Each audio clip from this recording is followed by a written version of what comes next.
Hello and welcome back to Football Manager 2019 with Tottenham Hotspur. We are now 10 games into the Premier League season. We are also 2 matches into the Champions League campaign. Since the last episode, we have done okay, I guess. We didn't do too well against Man City. I'd say we've done okay. We've actually done pretty badly. We've scored 1 goal across 3 games. Against Spartak Moscow away from home in the Champions League, it was a 0-0 draw. We were not very good in this, as you can tell by the fact that we didn't score a single goal. Then against Manchester City, we were even worse. If it wasn't for Hugo Lloris, we would have lost about 8-0. Leroy Sané and Sergio Aguero with the goals for Man City. But if we actually have a look at the match itself, I don't really want to show this because it's so bad. Oh, it doesn't look too bad in the end there. You can't really see either. 14 shots to our 4. For most of the first half, that was about 75% in Man City's favour in terms of possession. So yeah, we got destroyed by Man City.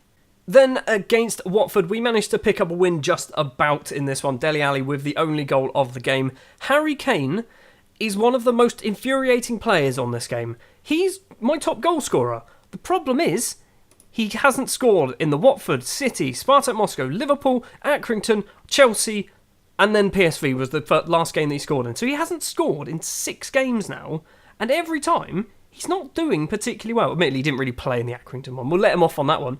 But look, 6.5 against Chelsea, 6.3 against Liverpool, against Spartak Moscow. I didn't even start him in this one. He was annoying me so much. He got 6.7 off the bench.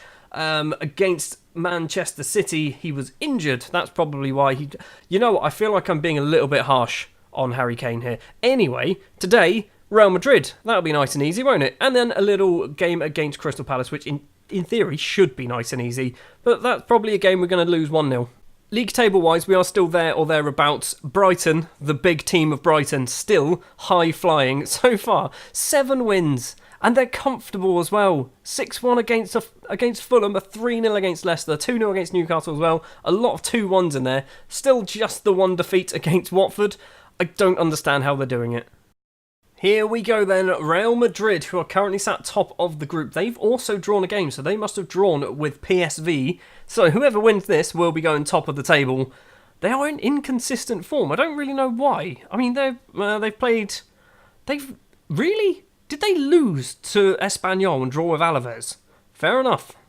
The starting lineup we are going to go for. We've had a couple of little injuries happen, which has kind of affected the starting 11. In goal are going to be Hugo Lloris. Serge Aurier is going to be the right back with Alderweireld and Eric Dyer as the 2 central defenders. Jan Vertonghen has picked up an injury, so he's not going to be featuring. Danny Rose is going to be the left back. We have changed the formation slightly as well, I've just realised. We're playing this 4-2-3-1 wide gegenpress, as opposed to, if I just click here, this one. We've kind of gone a little bit more attacking, basically, is what I'm saying. So Winks and Wanyama are going to be the 2 central midfielders.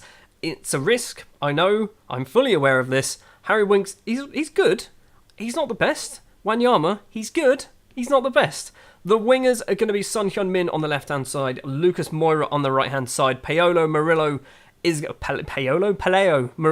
is going to be the attacking midfielder just behind the pressing forward of Harry Kane. You'll notice Mr. Dele Alli is down here, currently out injured. Not helpful at all. Scott McTominay here, he's now just picking up a paycheck. Don't really know why I signed him. Just doing a little change to the subs bench as well. Van Drongelen is going to come on for Davinson Sanchez. Christian Eriksen needs a rest. He'll probably come on if we are doing badly. And I say if, as if it's like a possibility that we might not be. We'll be doing badly at some point in this match. Also, this is something I need to get rid of. I do not want my centre-backs taking throw-ins. I don't care if they're close to the ball. I don't want them doing it. In front of what I assume is 90,000 fans at Wembley Stadium, this is going to be difficult. Just looking at that team, it's frightening. Gareth Bale is going to do one over us, isn't he? Serge Aurier versus Gareth Bale. My money's on Gareth Bale on that one. Isco versus Danny Rose is also on Isco. Yeah, we are clearly not the better side here. I realised at the start of this episode, I was very harsh on Harry Kane. I'm hoping this isn't real life and he didn't hear me, and I'm hoping he just actually performs amazingly in this match. Why have we got 2 match stats here? Let's change that to league table. Corner for Real Madrid after 12 minutes. Varane's at the front post. It's 1-0. It is Gareth Bale, but he is offside. That is extremely lucky. I was just about to say, the last big team that we played at home, we ended up winning 5-0, and that was Chelsea. So maybe just maybe playing at home, and by home I mean Wembley, that's where we do our best football. Aurier forward to Marilla, doesn't really do too well. It's cleared by Casemiro. Winks back to Dyer, the makeshift centre-back. I say makeshift as if he's never played there before. Real Madrid, though, can now clear their lines. Isco on the right-hand side holds up play, finds Karim Benzema. Back to Isco. He's got loads of space to run into as well. He's going to keep going, isn't he? Gareth Bale into the area. Serge Aurier fell asleep, and Benzema hits it just wide of the post. We are still in this one, but so far, Real Madrid are having the much better chances. Not even 20 minutes on the clock, and there's another chance possibly going Real Madrid's way. Nacho into Gareth Bale. Across to Benzema, curls it, hits the post, and Danny Rose can just about clear the ball. We're getting destroyed here, aren't we? Aurier with a throw on for us deep in our half. Wanyama holds up the ball and does a wonderful pass to Winks. He's got Son on the left-hand side making a run. Chests it down in the area. Tries to cross it in. Can't do it. And this man's name, who I don't actually recognise, I have no idea who he is. Isco can now clear the ball. Modric to Toni Kroos. Marilla intercepts the ball though. Son, where are you going to go? Into Harry Kane, and Harry Kane has put us 1-0 up. Harry Kane must have been listening and went, I'm going to prove that guy wrong, and I'm going to have a performance that is just going to make everyone embarrassed that they ever called me out about being terrible on Football Manager. His 8th goal of the season, I'd like to point out. He's clearly not terrible. I don't know what I was thinking when I was saying he was really bad. That goal moves us to the top of the group. It's a position that I was not expecting to be in, or if we were going to be in it, it's because we beat PSV and Spartak Moscow. Benzema's going to equalise, isn't he? What a bit of goalkeeping and defending there. Casemiro with the ball, though, for Real Madrid. It doesn't matter. Lucas Moura's picked up an injury. Great. Well, Moussa Sissoko is going to be coming on as a winger, maybe? Are you right-footed, Moussa? I think you might be. You are right-footed. Right, Moussa Sissoko, then. You are going to be a winger on attack? Sure. We'll try that. It's probably the worst decision I've ever made. Corner for Modric just before half-time. Sergio Ramos is at the back. I think that might have gone in. We might get some VAR. Harry Kane has been tackled by Nacho. Are we going to get any VAR? We're not. We are still 1-0 up. Half-time then. And I don't think this is a fair result, but I'm very happy to be taking it. Tottenham 1, Real Madrid 0 at Wembley Stadium. What do we do at half-time? Marilla is playing awful, but then again, he's only 7 years old. I think we'll stay with what we're doing at the moment. I'm going to give them a shout of demand more because Real Madrid are all over us. Marilla is going to have to be coming off at some point, and it's going to be Christian Eriksen is going to be the one to come on. PSV and Spartak are drawing 1-1, which is actually ideal. Eriksen for Marilla then. I mean, the 2-star to 4.5-star probably should have started Eriksen even if he is a bit tired. If it stays this way, we are almost guaranteed knockout round football, because if Spartak and PSV draw, they're both going to be sat on 2 points. We've got 15 minutes left to play. Isco with the ball. Bale seems to have moved over to the right-hand side. Aurier can intercept the pass. Plays it forward, tries to find Son. They played it all the way back to Courtois, though. Over the halfway line, but Dyer heads forward. Why did he header it? He was completely unmarked. Harry Winks has just shown Gareth Bale how to tackle, and Son can get the ball forward to Harry Kane. Is he going to get a second of the game? He tried to chip it over Thibaut Courtois, and Courtois easily claims the ball. Toni Kroos now with a free kick for Real Madrid. Benzema's effort is just over the bar. It is getting close. It is getting very close. I'm wondering, do we try and shut up shop? If we do, I don't know how. Rose to Eriksen. Back to Rose again. Cross in. Harry Kane is there. He's not got it. Harry Winks controls with some space. He's gone for goal and hit it just wide. This is an exciting game of football. Right, final substitution that we're going to do.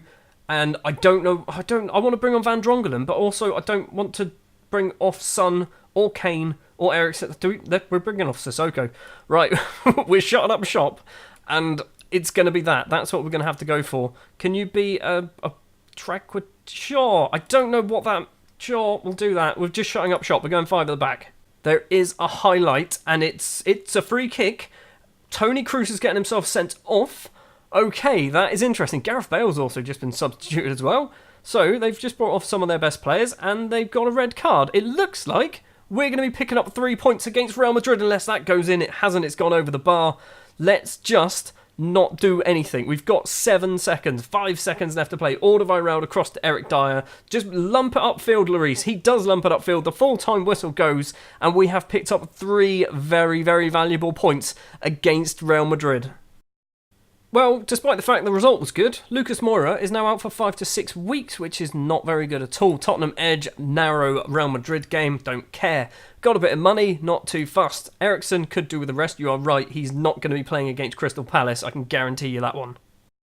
Well, this is definitely something that is going to affect the save. The United Kingdom leaving the European Union, and it sounds like formal details are yet to be confirmed, but reports suggest that there will be a new foreign player limit on squads instead of the current work permit system. This, I think, is the most common Brexit that happens in the game, but it does mean we can now start signing up players from Peru and Argentina and Brazil and people like that, and they won't need a work permit as long as we only have, it's normally like 17 players registered, and they're getting paid 7 or 8 grand a week, I think it is. That's going to be good for us because obviously we've got a lot of money. Match number 2 then of the episode. Crystal Palace down in 14th place. We need to get a victory here to just basically keep us in touch with the top of the table because we are starting to look like we're kind of stuck in this little weird Europa League group with Everton, Manchester United and maybe Chelsea. A victory will put us on to 20 points. It probably won't put us into the top 4 because Man City are likely to pick up some points. Then again, they are playing Liverpool. Anyway, it will probably put us 5th. We might even stay 6th, but at least we will still be in touch with the top of the table. Due to the limitations, shall we say, with our squad, we are changing up our formation. We're going back to this 4-1-3-2 formation. Basically, we don't have enough wingers. We've only got one winger, and that is going to be Son, who can obviously play on the left-hand side. We don't have a winger for the right-hand side because Lucas Moura, as I mentioned earlier, is out injured. If I ask the assistant, they say, play Eriksen in the middle and play Dele Alli on the right. I'm not really a fan of that. So what we're going to do instead is we're going to go for this formation. In goal is going to be Hugo Lloris. The back 4 is a bit of a mess. Serge Aurier, Davinson Sanchez, Rick van Drongelen and Danny Rose will be the back 4 because Vertonghen's still out injured. Alderweireld 86%. I'm going to give him a rest because I think he kind of needs one. Eric Dyer is going to be the defensive midfielder despite the fact that he probably needs a rest as well. The reason why is because Victor Wanyama is currently injured as well. He picked up one in training in between the Real Madrid and the Palace games. Our team's falling apart is what I'm trying to say. Harry Winks, Dele Alli and Moussa Sissoko will be the 3 central midfielders with Son Heung-min and Harry Kane as the 2 strikers. We've had some success with this formation in the past, so I'm hoping it kind of returns to us. Crystal Palace then going to be playing very defensive. I'm not really surprised. Batshuayi is going to be the main attacking player, although Zaha and Andy Townsend are going to be playing as well, so they're not going to be awful. I think the 2 wingers are obviously going to try and get a lot further forward than that little graphic shows.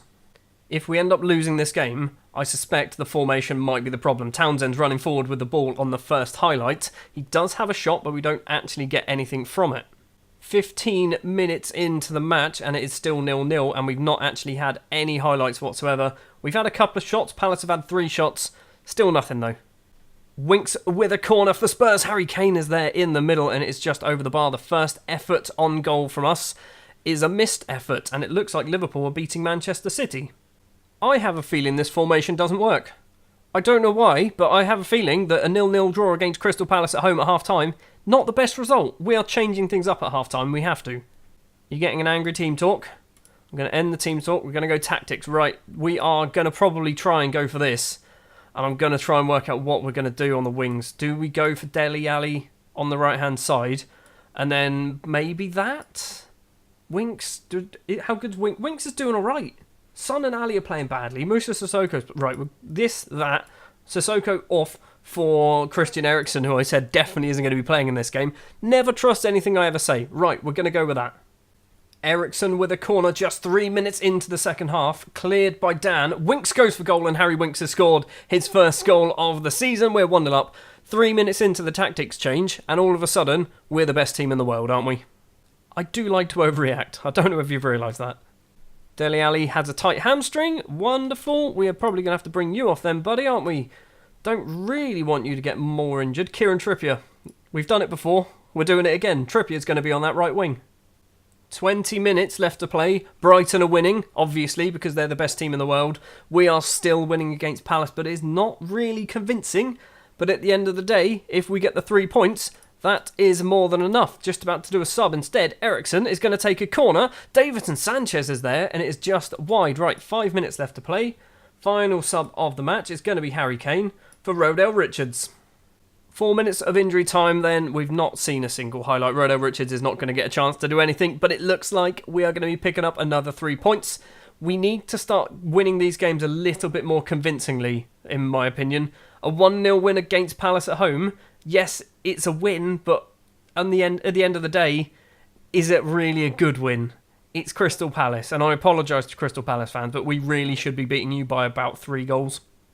Jesus Perez says the performance was disappointing. I mean, tell him that, buddy. Rick Van Drongelen is a bit demotivated, but apparently Jesus Perez doesn't want to try and fix that. Well, the good news is, obviously, the 3 points mean that we are still in contention. We have moved up to 5th place in the table because Manchester City got destroyed by Liverpool 4-0 at home. Wow, so the goal difference has swung in our favour somehow. We are, 8 points behind Liverpool is a long, long way. And then we're 4 points behind Arsenal and the biggest and best team in the world, Brighton and Hove Albion, sat in 2nd and 3rd place on 24 points. Looking at our fixtures, we have got a horrible bit of fixture build-up, and I'm guessing every team in the Champions League does suffer this. You'll notice, I don't often play teams that qualify for the Champions League, so I don't really know how the Champions League really affects players and fitness and things like that, because this Tottenham team, if we weren't in the Champions League, would be fine. We're in the Champions League, which means we're struggling when it comes to fitness. Next episode, I'm thinking we might go to around here. Start of December. Arsenal, Burnley, maybe Burnley, Huddersfield. I don't want to do all the... Oh, maybe. Do we do it? Do we do the biggest game of them all? Brighton and Hove Albion. You know what? Right, what we're going to do. We're going to do Arsenal, Burnley, and then maybe after that the Brighton match somehow. I don't know how we're going to do it. Anyway, that is going to do it then for this episode. Thank you very much for watching this episode of Football Manager 2019. If you did enjoy, if you wouldn't mind leaving a like, if you want to see more, hit the subscribe button, and I'll be back next time for the Arsenal and Burnley games, probably.